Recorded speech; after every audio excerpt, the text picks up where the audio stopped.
미역국은 출산 후에만 먹는 음식이다. 소고기 미역국이 제일 영양가 있다. 매일 먹으면 갑상선에 안 좋다. 이런 말 들어보신 적 있죠? 우리가 흔히 알고 있는 미역국에 대한 4가지 오해와 진실, 그리고 진짜 건강하게 먹는 방법까지 알려드리겠습니다. 첫 번째 오해. 미역국은 산모 전용 음식이다. 사실이 아닙니다. 출산 후 미역국을 먹는 풍습은 조선시대부터 이어져 온 전통인데요. 그 이유는 피를 맑게 하고 자궁 회복을 돕기 때문이었습니다. 하지만 미역은 산모뿐 아니라 모든 연령층에게 좋은 자연의 종합 영양식이에요. 미역에는 칼슘, 철분, 요오드, 마그네슘 등 현대인이 부족하기 쉬운 미네랄이 가득합니다. 특히 철분은 피로 회복과 빈혈 예방, 칼슘은 뼈와 치아 건강에 도움을 주죠. 즉, 미역국은 산모만의 음식이 아니라 온 가족이 매일 먹어도 좋은 건강식입니다. 두 번째 오해. 소고기 미역국이 제일 영양가 높다. 절반은 맞고 절반은 틀립니다. 소고기는 단백질과 아미노산이 풍부하지만 포화지방과 퓨린 함량이 높아 과다 섭취 시 혈중 콜레스테롤이 올라갈 수 있습니다. 특히 고혈압, 통풍신 장질환이 있는 분은 소고기 미역국 대신 두부 미역국이나 멸치 미역국이 훨씬 좋습니다. 멸치는 칼슘이 풍부해 뼈 건강에 탁월하고 두부는 이소플라본 성분으로 골다공증 예방에 도움을 줍니다. 즉, 건강 상태에 따라 소고기 미역국이 무조건 최고라는 건 잘못된 통념입니다. 세 번째 오해. 미역국을 매일 먹으면 갑상선에 안 좋다. 이건 부분적으로 사실입니다. 미역에는 요오드가 풍부해서 갑상선 호르몬을 만드는 데 꼭 필요합니다. 하지만 요오드를 과다 섭취하면 갑상선 기능이 오히려 불안정해지고 갑상선염이나 항진증을 유발할 수 있습니다. 건강한 사람은 하루에 미역국 한 그릇 정도는 전혀 문제 없습니다. 하지만 갑상선 질환이 있는 분이라면 주 2, 3회 정도로 섭취를 제한하는 게 좋아요. 요오드는 많이보다 적당히가 답입니다. 네 번째 오해. 들기름에 미역을 볶아야 고소하고 더 건강하다. 이것도 오해입니다. 들기름은 불포화지방산이 풍부하고 향이 좋지만 발연점이 낮아 고온에서 조리하면 산화됩니다. 이때 벤조피렌이라는 발암물질이 생기기도 하죠. 따라서 미역을 볶을 때는 식용유나 참기름을 사용하는 게 낫고, 들기름은 불을 끄고 마지막에 한두 방울 넣는 것이 가장 안전합니다. 이렇게 하면 향도 살리고 영양도 지킬 수 있습니다. 그런데 여러분, 이 미역국이 단순히 출산 음식이 아니라 몸속 노폐물을 청소하고 혈관과 뼈를 동시에 지켜주는 천연 보약이라는 사실 알고 계셨나요? 우리가 매일 먹는 미역국의 놀라운 효능 7가지를 자세히 알려드리겠습니다. 첫 번째 효능, 피를 맑게 하고 혈액순환 개선. 미역국을 꾸준히 먹으면 혈액 속의 노폐물과 콜레스테롤이 줄어들어 혈관이 깨끗해지고 혈압이 안정됩니다. 미역의 풍부한 알긴산이라는 성분이 혈액 속 지방을 흡착해 몸 밖으로 배출하기 때문이죠. 그래서 고혈압, 고지혈증,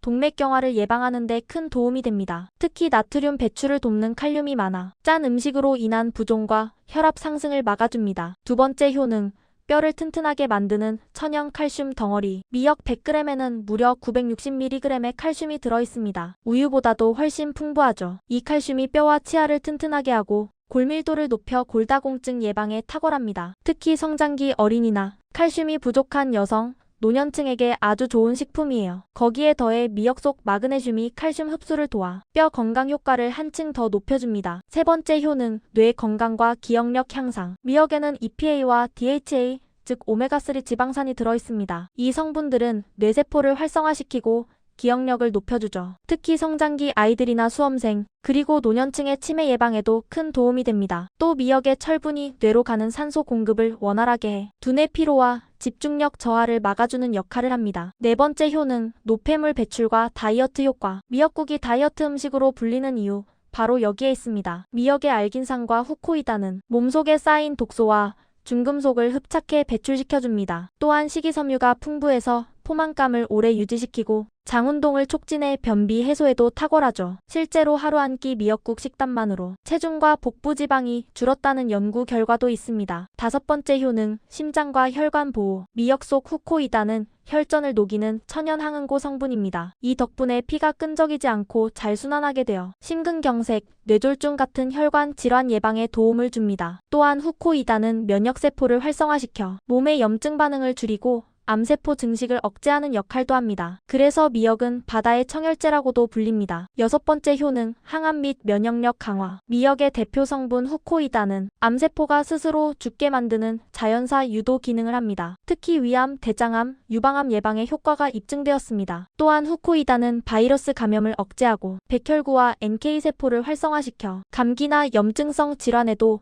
강한 면역력을 만들어줍니다. 7번째 효능, 피부 미용과 부기 제거. 미역국을 꾸준히 먹으면 피부가 맑고 탄력 있어집니다. 칼슘, 마그네슘, 요오드가 피부 세포 대사를 촉진하고 노폐물 배출을 도와 여드름, 붓기, 다크서클 완화에 도움이 됩니다. 또 혈액순환이 좋아져 얼굴이 환해지고 부종이 줄어드는 효과도 있습니다. 그래서 옛날부터 미역국은 출산 후 부기를 빼고 피부를 맑게 하기 위한 자연 화장품 음식으로 불렸죠. 그런데 미역국은 단독으로 먹는 것보다 특정 음식과 함께 먹을 때 영양 흡수율이 훨씬 높아집니다. 그럼 미역국과 만나면 진짜 보약이 되는 최고의 궁합 음식 3가지를 알려드리겠습니다. 첫 번째, 소고기입니다. 가장 대표적인 조합이죠. 미역국 하면 떠오르는 게 바로 소고기 미역국일 정도로 우리 식탁에서 빠질 수 없는 전통 궁합입니다. 소고기에는 단백질과 철분이 풍부해 미역 속 요오드, 칼슘, 마그네슘 흡수를 도와줍니다. 특히 출산 후 회복기나 빈혈이 있는 분들에게는 소고기 미역국이 최고의 보양식이에요. 또한 미역의 해조 섬유는 소고기의 지방 흡수를 줄여주고 콜레스테롤 수치를 안정시키는 데 도움을 줍니다. 즉, 기름진 소고기의 부담을 미역이 완화시켜주는 거죠. 두 번째, 두부입니다. 두부는 식물성 단백질의 왕이죠. 미역 속 칼슘과 두부 속 단백질이 만나면 뼈 건강과 근육 유지에 탁월한 효과를 냅니다. 특히 성장기 어린이나 골다공증이 걱정되는 중장년층에게는 미역국에 두부를 함께 넣어 먹는 것이 아주 좋아요. 게다가 두부의 단백질은 미역의 식이섬유와 함께 혈당 조절 효과를 높여주고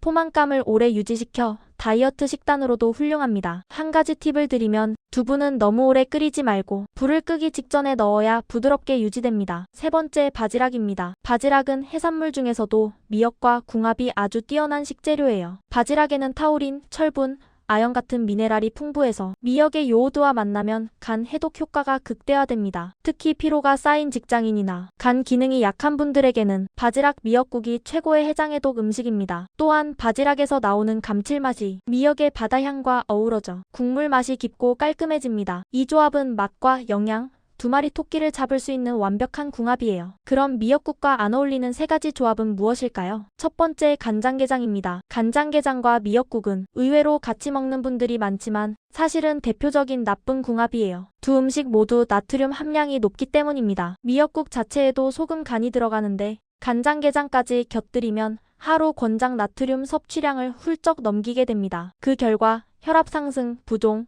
신장 부담이 생길 수 있습니다. 또한 미역 속 요오드는 나트륨과 결합하면 체내 수분 균형을 깨뜨릴 수 있어 갑상선 기능이 예민한 분들은 특히 주의해야 합니다. 따라서 미역국을 먹을 때는 간장게장처럼 짠 반찬은 피하고 싱겁게 조리된 단백질 반찬을 곁들이는 것이 좋아요. 두 번째, 김치입니다. 미역국에 김치 국밥처럼 먹는데 뭐가 문제야? 이렇게 생각하실 수도 있죠. 하지만 김치 역시 염분 함량이 높고 발효 단계에 따라 위를 자극할 수 있습니다. 특히 위가 약하거나 역류성 식도염이 있는 분은 미역국의 따뜻한 국물과 김치의 강한 산도가 만나 위산 분비가 과도하게 촉진될 수 있습니다. 또 김치의 저상균이 미역의 미네랄 흡수를 방해하기 때문에 영양 효율이 떨어지는 조합이기도 합니다. 대신 김치가 먹고 싶다면 염도를 낮춘 백김치나 깍두기 정도로 바꿔 드시는 걸 추천드립니다. 세 번째, 시금치입니다. 이건 의외로 모르는 분들이 많아요. 미역과 시금치 모두 철분과 미네랄이 풍부한 건강식품이지만 같이 먹으면 영양 흡수율이 오히려 떨어집니다. 그 이유는 시금치에 들어있는 수산 옥살산 때문이에요. 이 성분이 미역 속의 칼슘과 결합해서 불용성 물질을 만들어 체내 흡수가 어려워집니다. 즉, 아무리 몸에 좋은 미역국을 먹어도 시금치 반찬을 함께 먹으면 칼슘 흡수율이 급격히 낮아지는 거죠. 특히 성장기 어린이나 골다공증 예방이 필요한 분들은 이 조합을 피하는 게 좋습니다. 이렇게 좋은 미역국도 과도하게 섭취하거나 특정 상황에서 먹으면 오히려 몸에 부담을 줄 수 있습니다. 미역국을 먹을 때 반드시 알아야 할 주의사항과 부작용 4가지 자세히 설명드리겠습니다. 첫 번째, 갑상선 질환이 있는 분은 주의해야 합니다. 미역은 요오드 함량이 매우 높은 식품입니다. 요오드는 갑상선 호르몬의 주요 원료지만 과다 섭취하면 오히려 호르몬 균형을 무너뜨릴 수 있습니다. 특히 갑상선 기능 항진증이 있는 분들은 미역국을 자주 먹으면 요오드 과다로 증상이 악화될 수 있어요. 반대로 기능 저하증 환자도 의사 상담 없이 미역을 과다 섭취하면 호르몬 조절이 더 어려워질 수 있습니다. 건강한 성인이라면 일주일에 2, 3회 정도 한 끼에 한 줌 분량의 미역 정도가 적당합니다. 두 번째, 나트륨 과다에 주의해야 합니다. 많은 분들이 미역국을 끓일 때 국간장이나 소금을 넉넉히 넣는 경우가 많습니다. 하지만 미역 자체에도 나트륨이 들어있기 때문에 간을 세게 하면 하루 나트륨 권장량을 쉽게 초과합니다. 특히 고혈압, 신장질환, 부종이 있는 분들은 짠 미역국을 자주 먹으면 혈압이 오르고 신장에 부담을 줄 수 있어요. 미역국은 간을 약하게 하고 멸치나 다시마, 육수의 감칠맛으로 맛을 내는 게 가장 좋습니다. 세 번째, 소화력이 약한 사람은 주의해야 합니다. 미역에는 알긴산과 식이섬유가 풍부합니다. 이 성분들이 장 건강에는 좋지만 위장이 약한 사람에게는 오히려 부담이 될 수 있습니다. 너무 많이 먹으면 복부 팽만, 속 더부룩함, 가스가 생기고 심한 경우 설사를 유발할 수도 있습니다. 특히 공복에 미역국만 먹는 습관은 피해야 합니다. 공복 상태에서는 요오드와 알긴산이 위를 자극할 수 있기 때문이에요. 식사 중이나 식사 후에 적당량을 함께 섭취하는 것이 좋습니다. 네 번째, 출산 직후 과도한 섭취도 금물입니다. 출산 후 미역국은 대표적인 산후 음식이죠. 하지만 너무 자주, 너무 오래 먹는 것도 좋지 않습니다. 출산 후 몸은 수분과 미네랄 균형이 불안정한 상태입니다. 이때 미역국을 하루 3끼 계속 섭취하면 요오드와 나트륨이 과잉 축적되어 오히려 부종이나 피로감이 심해질 수 있습니다. 산후 회복기에는 하루 한두 끼 정도만 일주일 정도 꾸준히 섭취하는 것이 가장 이상적입니다. 정리하자면 미역국 섭취 시 주의할 점 4가지. 첫째, 갑상선 질환이 있다면 과다 섭취 금지. 둘째, 짠간은 피하고 염도 조절 필수. 셋째, 위장이 약하면 소량 섭취. 넷째, 출산 후엔 하루 2끼 이하로 조절. 이 4가지만 기억하면 미역국은 최고의 건강식이자 자연 보약이 됩니다. 오늘부터는 얼마나 자주 어떻게 먹을지를 알고 건강하게 즐겨보세요. 시청해주셔서 감사합니다.